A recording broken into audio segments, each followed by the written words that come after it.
But really, there's two bands I want to thank right now. I saw a band last night called Triage, and they were fucking incredible. And then I saw a band upstairs tonight called The Dark, and they were just as good. Those are two bands I never heard before, and it's very rare where I get to see a band that just blows me away like that. Both of those bands did that in less than 24 hours. So if anybody in those bands are in this room, thank you very much. I had a great time watching y'all. Thank you to anybody who is a Blue Jays fan that's here instead of watching the game. Hard. Thank you. This song is like a musical equivalent of a Batista backwards. So, this one's called 702.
It's called Waiting Around to Die. We're gonna play a new song.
fact about me. My favorite Disney movie is The Little Mermaid. I got gizmits and gadgets galore. You want to think of the vibes? I got 20, fool.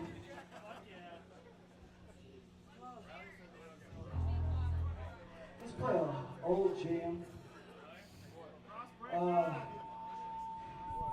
The Eagle Beat. Yeah.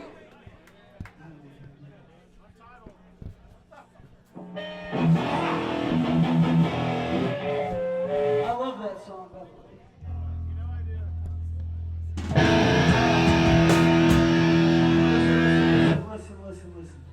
Listen. You don't have to be straight edge or a drug addict to walk the same fucked up path that anybody does when you get involved in punk and hardcore. So, I want to send this to all the bands that played today. Yo, Bree's got a bag for 50. Oh, word. So with that said, this song goes out to my friend Jay and Hounds of Hate. This song is called The Evil Beast.